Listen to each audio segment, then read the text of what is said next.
Again, I hope the food was enough to hold you over for this 27 minutes. Welcome to the inaugural Building Black Male Teacher Pathway Summit, hosted by BSME Institute in partnership with the Great Schools Partnership. On behalf of both organizations, I want to thank you for joining us early on this Saturday morning. We have 3, maybe 2.5, 4 hours ahead of us, so we'll jump right in. But before that, shameless plug, we are selling t-shirts and mugs out the door. Here's our Cash App if you want to get one. But I'll jump in. So the purpose of today is really twofold. One is to reflect, and 2 is to collaborate. Now, before I talk about Black male teachers specifically, let's focus on the collaboration portion for a moment. And in order for us to do that, I'm going to tell a personal story to talk about collaboration. Yesterday, at about this time, I scheduled a surgery for later this month. While the circumstances and reason for the procedure is not great, I am grateful for the collaboration that could potentially save my life. Back in October, I had a regular check-in with my PCP. I was doing all the things that the PCPs do, and he came across my neck and asked me, "When did your neck get so full?" I'm a fan of always being honest with my doctor, so I said, "I don't even know what you're talking about." Without a sufficient response, he told me he's going to send me to a sonographer to get an ultrasound on my neck. The images came back, and she and the PCP said that the results were suspicious. Exact words. A PCP then sent me to an endocrinologist to take a closer look at my thyroid. The endocrinologist with his team of nurses, it was a resident, other professionals in the room, they performed a biopsy. They took a thin needle 3 times and pulled some tissue out of my neck, sent it to the lab. The results came back, and the endocrinologist said that it was suspicious. So he scheduled another visit for another biopsy, this time 6 needles, pulling tissue out of my neck. And when those results came back, it was a much stronger, more accurate test. They said that it's a 75% chance of cancer. The endocrinologist explained my options, and I agreed that without a definite diagnosis, the best thing to do would be to remove the thyroid.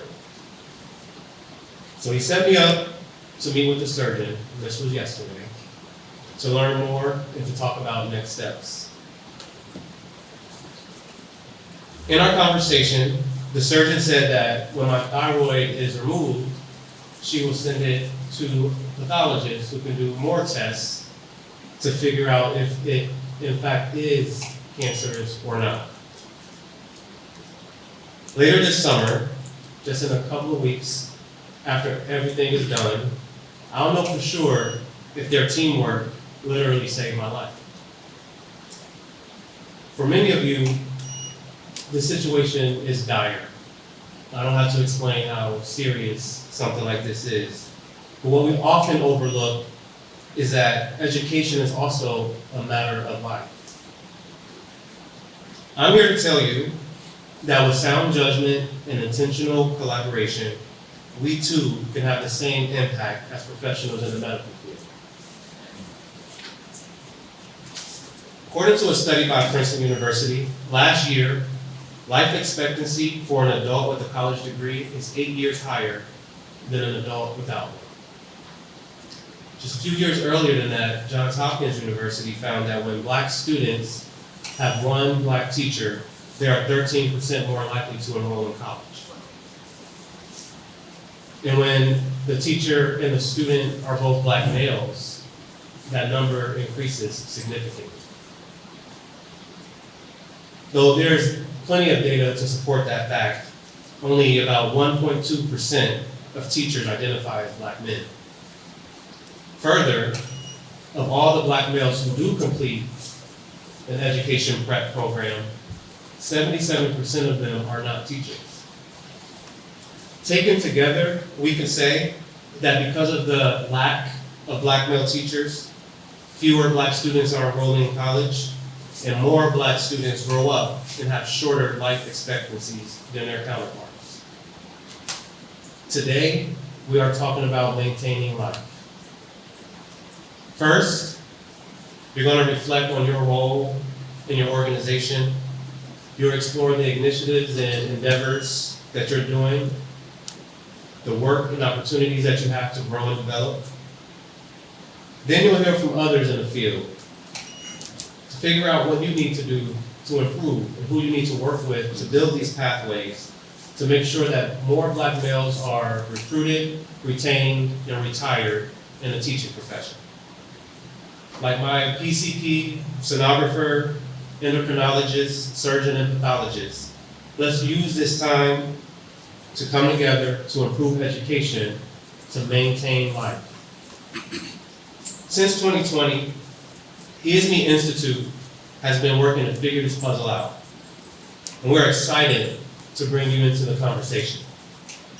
By the end of today, we want to better understand what you need to develop and sustain pathways for Black males to become or remain teachers and to thrive in the profession.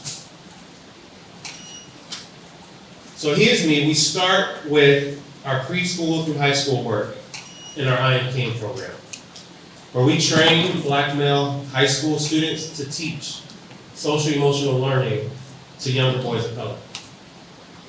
We're inspiring Black males to consider teaching at a very early age. On the college level, we enhance teacher training programs by providing affinity groups for aspiring Black male teachers, then enroll them in our credit-bearing course, Introduction to Education, Equity, and Identity. We're providing opportunities to help Black males navigate the classroom as they continue to explore the profession. And for those already in their careers, we're developing a train-the-trainer model for Black male teachers to lead their own affinity groups in their schools as we establish partnerships to offer unique professional development that they will otherwise not receive. And all of this work is undergirded by you. When you come together in this space, you are making connections to build and sustain this pathway for our current and future Black male teachers. All of this is facilitated with our partners.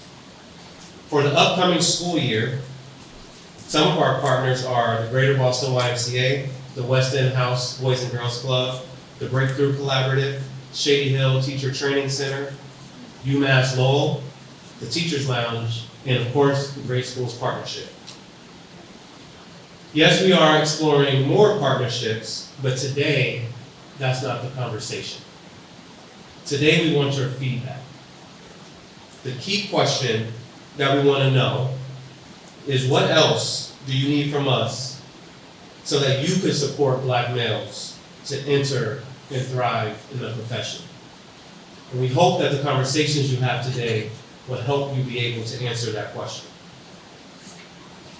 Now, in just a moment, I'm going to bring up our keynote to dig more into teacher diversity in Massachusetts and to share what's happening on a state level to support this work.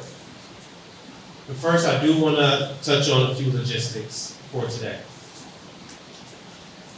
In your bags, in your folder, you will see the QR codes. You might have seen them by now, but that's where you can find the agenda. Ignore the times. One of the QR codes there is a session 1 question feedback. Don't scan that yet. Your facilitators will direct you when it's time to do that portion of the day. The restrooms are located on this floor to the left. If they are full, there are more restrooms downstairs. If you are a snacker like me, We're gonna leave breakfast out for a little while, and about midway through the morning, we'll switch it over to some other snacks. So you'll always have something to grab and we'll eat. And on the back of your name tags, you'll see the room that you will go in. So here to the far left will be room 1. This is room 2. That'll be room 3. These walls will come out. So we'll split this into 3 rooms. So 1, 2, 3. Don't worry, we will direct you to those spaces when the time comes. During the transitions and right after the summit, I invite you to visit the vendors tables out near the registration table. If you do make a purchase, I can put the Cash App back up if you need me to. If you do make a purchase from the He Is Me table, all of the funds will go directly to us continuing to build these pathways for Black males becoming and remaining teachers. What I did not name is that in no way, shape, or form do we ever charge a Black male a single penny for his engagement in our work.